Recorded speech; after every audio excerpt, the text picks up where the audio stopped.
मेरे नौकर ने ये काम करने के बदले मुझसे 1 लाख रुपए लिया। दोस्तों, मेरा बच्चा नहीं हो रहा था और मेरे शादी के 4 साल हो चुके थे। तो मैंने नौकर से कहा तो उसने मुझे बच्चा लाकर दिया। उसके बदले में मुझसे 1 लाख लिया।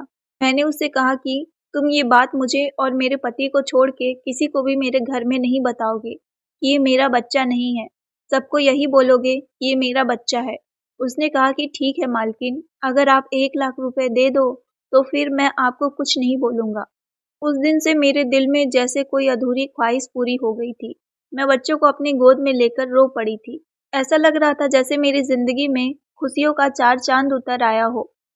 मेरे पति भी खुश थे, लेकिन उन्होंने मुझसे कहा कि जो भी है, सच सिर्फ हम दोनों के बीच ही रहना चाहिए, वरना समाज बातों को तुल देता है। कुछ दिन तो सब कुछ अच्छा चलता रहा। मैं उस बच्चे के बिना एक पल भी नहीं रह पाती थी। उसकी मुस्कान मेरे दिल की धड़कन बन गई थी। लेकिन एक दिन मुझे पता चला कि नौकर ने कहीं से बच्चा नहीं लाया, बल्कि वो उसी का अपना बच्चा था। वो मजबूरी में था, गरीबी, कर्ज और हालात ने उसे तोड़ दिया था। इसीलिए उसने अपना ही बच्चा मेरे हाथ में दे दिया था। ये सुनकर मेरे दिल पर जैसा पहाड़ टूट पड़ा। एक तरफ मेरी माँ बनने की खुशी थी और दूसरी तरफ ये सच्चाई कि ये किसी की माँ की गोद का उजाला है, जो किसी मजबूरी में मुझे तक पहुँचा है। नौकर ने कहा कि मालकिन, मैं लाचार था, मेरे पास पैसे नहीं थे, घर चलाना मुश्किल था, पत्नी बीमार थी और डॉक्टर के पैसे नहीं थे। इसीलिए मैंने ये कदम उठाया, मुझे माफ़ कर देना। मैं उसकी मजबूरी समझ रही थी, लेकिन फिर भी मेरे दिल के अंदर डर था कि कहीं किसी दिन उसकी सच्चाई सबके सामने ना आ जाए। मेरे पति ने कहा कि अभी चुप रहना ही बेहतर है, बच्चे का ख्याल रखना, बाकी सब वक्त पर छोड़ दो। जिंदगी फिर चलने लगी, लेकिन किस्मत को कुछ और ही मंजूर था। कुछ महीनों बाद नौकर की पत्नी को सच्चाई पता चल गई। उसे मालूम हो गया कि उसका बच्चा हमारे पास है। उसने जब पहली बार मेरे घर पर आकर मुझे देखा, उसकी आंखों में आंसू रुक ही नहीं रहे थे। वो मेरे पैरों में गिर गई और कहने लगी, मालकिन, मेरा बच्चा मुझे लौटा दो। मैंने उसे जन्म दिया है। मैंने माँ बनकर उसे 9 महीने कोख में रखा। मैं मजबूर नहीं हूँ, पर माँ हूँ और माँ अपने बच्चे के बिना नहीं रह सकती। उसका रोना, उसका टूटना, उसकी चीखें मेरे दिल को चीर रही थी। मेरी आंखें भी नम हो गई। मैं बच्चे को देखकर खुद से पूछ रही थी, क्या मेरा हक ज़्यादा है या उस माँ का, जिसके खून से ये बच्चा बना है? नौकर भी खड़ा था, सिर झुका हुआ, शर्मिंदा और टूटा हुआ। मेरे पति ने मुझसे कहा कि फैसला तुम्हें लेना है। तुम ही जानती हो कि इस बच्चे के साथ न्याय क्या है। उस रात मैं सो नहीं पाई। बच्चे को सीने से लगाकर रोती रही। उसे खोने का डर मुझे तोड़ रहा था, लेकिन किसी और माँ के दर्द को मैं अनदेखा नहीं कर पा रही थी। सुबह होते ही मैंने फैसला कर लिया।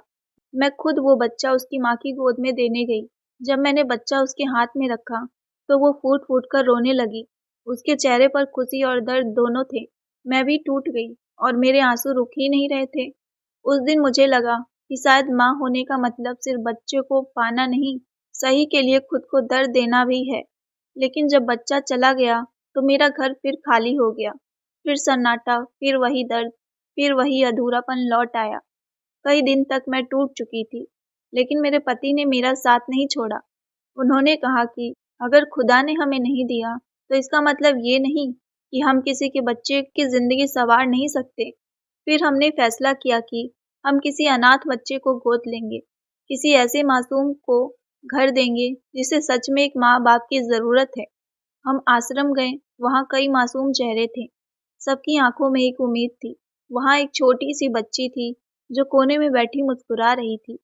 उसे देखते ही दिल भर आया। लगा जैसे किस्मत उसी को हमें भेजकर हमारे जख्म भरना चाहती है।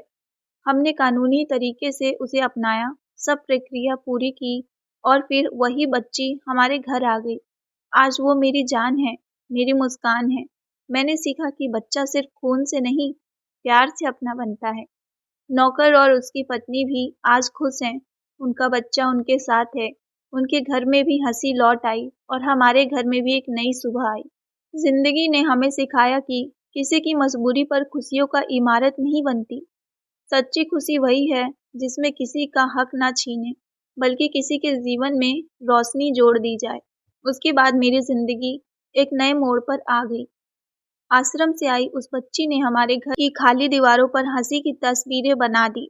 उसके छोटे छोटे हाथ जब मेरी उंगलियां को पकड़ते तो मुझे लगता जैसे खुदा ने मेरे टूटे हुए दिल के हर टुकड़े को जोड़ दिया है।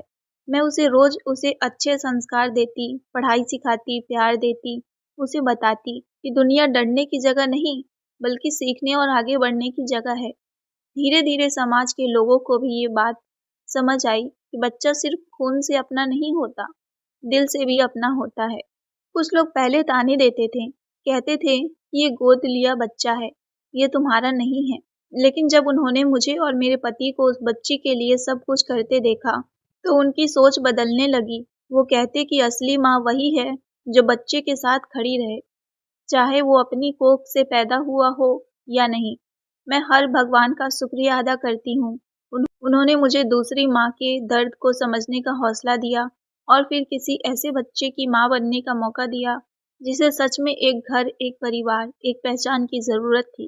दिन के बाद मैंने भी एक वादा किया कि मैं लोगों को ये ज़रूर बताऊंगी कि चोरी छुपे बच्चा लेना, मजबूरी में किसी से बच्चा लेना सही नहीं है।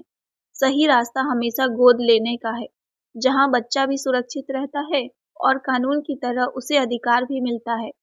मैंने कई महिलाओं से बात की, उन्हें समझाया कि माँ बनना सिर्फ जन्म देने का नाम नहीं, बल्कि प्यार, त्याग, सहनशीलता और सच्चाई का नाम है।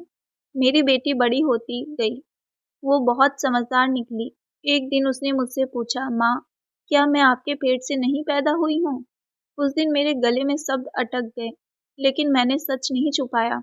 मैंने उसे प्यार से सीने से लगाया और कहा कि तुम हमारे दिल से पैदा हुई हो। भगवान ने तुम्हें खास बनाकर हमें सौंपा है।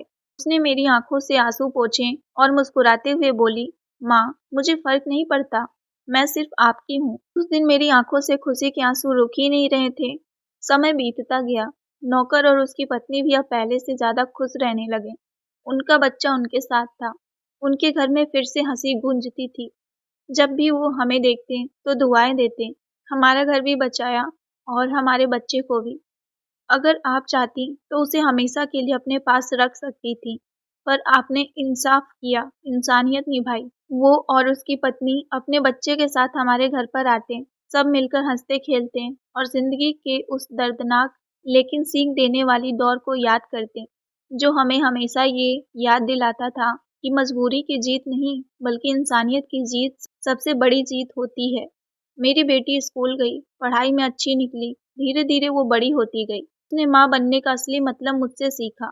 मैं उसे हर रात सोने से पहले यही सिखाती कि जब भी जिंदगी में फैसला लेना तो सिर्फ अपने लिए नहीं बल्कि उन लोगों के लिए भी सोचना जो तुम्हारे फैसले से प्रभावित होंगे, क्योंकि सच्ची अच्छाई वही है जो किसी के हक को छीने नहीं बल्कि किसी की जिंदगी रोशन करे। समाज भी धीरे धीरे बदलने लगा। औरतें मुझसे मिलकर अपनी तकलीफें बताने लगी। उसने कहा कि वो माँ नहीं बन पा रही थी, तो मैंने उन्हें अपनी कहानी सुनाई। उन्हें समझाया कि बच्चा गोद लेना कमजोरी नहीं बल्कि बहुत बड़ा साहस है, क्योंकि आप किसी ऐसे बच्चे को जीवन देती हैं जिसे सच में घर की ज़रूरत है। मेरी ज़िंदगी अब पूरी हो चुकी थी। मेरे घर में अब सन्नाटा नहीं बल्कि खिलखिलाहट थी। मेरे दिल में अब दर्द नहीं बल्कि सुकून था कि मैंने सही समय पर सही फैसला लिया, क्योंकि अगर मैंने उस दिन अपने स्वार्थ के लिए बच्चे को अपने पास रखा होता तो शायद मैं जिंदगी भर खुद को माफ नहीं कर पाती। आज जब मैं अपनी जिंदगी पीछे मुड़कर देखती हूँ तो लगता है जो हुआ शायद भगवान की योजना थी। पहले मुझे परखा गया, फिर मुझे सही रास्ता दिखाया गया और फिर मुझे वो खुशी दी गई जो सच में इंसानियत के रास्ते मिली। इसीलिए अगर कभी कोई ये कहानी पढ़े या सुने तो वो यही सीखे कि बच्चा भगवान की देन है। किसी और की मजबूरी चुराकर खुशी नहीं मिलती। सच्ची खुशी वही है जो दिल में शांति दे, किसी का हक वापस दिलाए और किसी मासूम को नई जिंदगी दे। तो दोस्तों, कैसी लगी आपको ये कहानी? कहानी पसंद आई हो तो वीडियो को लाइक, शेयर और सब्सक्राइब जरूर करें। मिलते एक नई कहानी के साथ, तब तक के लिए आप सबका धन्यवाद।